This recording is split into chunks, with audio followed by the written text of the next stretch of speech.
Kuna jamaa mmoja shekhe, miongoni mwa mashekhe yofanya kazi hospitali kule Saudia, asema nimpatwa na jambo lililonishtua sana. Amekuja mtu ana matatizo ya moyo. Matatizo ya moyo, kuna mshipa fulani haupitishi damu vizuri, umefinyika.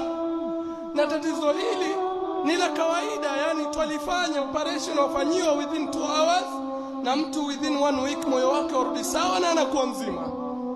Basi mtu huyu tukamfanyia operation ili tuweze kumrekebisha ule mshipa. Walillahi alhamdu, operation ikamalizika vizuri. Lakini baada ya wiki moja tukimpima, tukapata figo zake zifanyi kazi, figo zote mbili ghafla bimvu. Mwanzo tukimpima kabla operation kila kitu chake kiko sawa isipokuwa moyo, mshipa tu. Lakini baada ya kuwa moyo ushafanywa operation, kwa wiki moja figo zote zimfeli. Akaekewa mashini za figo, maana figo yafanya kusafisha maji na kushughulika mambo mingi katika mwili. Mara baada muda mchache ini limefeli. Subhanallah, mbona mambo haya yafuatana hivi? Na huyu ana maradhi ya kuweza kufuatana matatizo haya. Akaekewa mashini ya pili ambayo kwamba itafanya kazi ya ini. Mara baada ya muda imepatikana lungs zake, mapafu yake yote mawili yamefeli. Ikabidi aekewe tena mashini nyingine. Hawezi pumua vizuri, ikabidi atobolewe sehemu ya koo, atiwe pipe kwa koo. Hawezi fanya chochote, mwili wote umegeuka kuwa rangi ya yellow, rangi ya manjano. Hafanyi chochote, mpaka sauti yake, mshipa kupitiza sauti pia ikawa umezibika, hawezi ongea. Tukamtibu, ikachukua muda, ikasongea muda. Mara kidogo sauti yake ikaanza kurudi. Baada ya muda akamwambia daktari, naomba chukua simu yangu, angalia namba ya mtu fulani, mpigie, mwambie aje. Daktari asema, nilitarajia huyo ninayempigia ni mtoto wake, au ninayempigia ni ndugu yake au ammi yake au yoyote katika familia. Nikampigia na sikutaka kumtia uoga, nikamwambia mtu fulani yuendelea vizuri, tushukuru Allah, na yuwaomba uje hospitali. Yule mtu ameshtuka, nani wewe ananipigia simu yasema nije hospitali? Mimi ni daktari hospitali fulani, naomba uje, hiyo kuhitajia uje.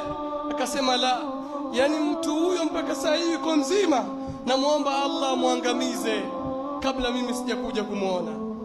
Akaanza kumbembeleza, samehe, waliafu hatta yati Allah biamri, fa'fu wasfahu, ala tuhibbuna yaghfir Allah lakum. Akamwambia, ujue alichonifanya huyo, ungejua ungeniunga mkono mimi nimuombe dua.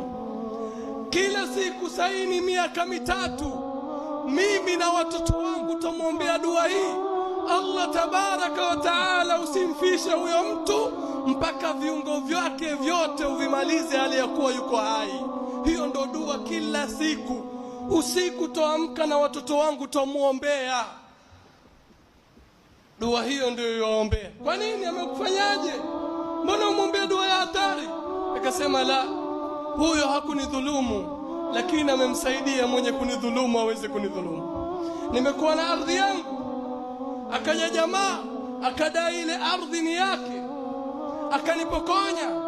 Tukaenda mahakamani, akathibitisha ardhi ni yake, na akadai ya kuwa ameinunua kwangu na mimi nimemuuzia. Lakini huyo aliolala hapo hospitali akaja, yeye ndo shahidi, yasema ya kuwa alishuhudia wakati mimi nilipopewa pesa ya kuuza hiyo ardhi. Wallahi simjui anayenunua ardhi, wala sikuwa namjua huyo anayetoka ushahidi. Lakini kuanzia siku hiyo nilisema, huyo aliyenipokonya ardhi nimemsamehe, lakini huyo aliyotoka ushahidi kwamba mimi nimepewa pesa ya ardhi sitamsamehe. Tumebakia miaka 3 tunamwombea Mungu. Sasa ilikuwa yotaka aje amwombe msamaha, hali yake iko sawa.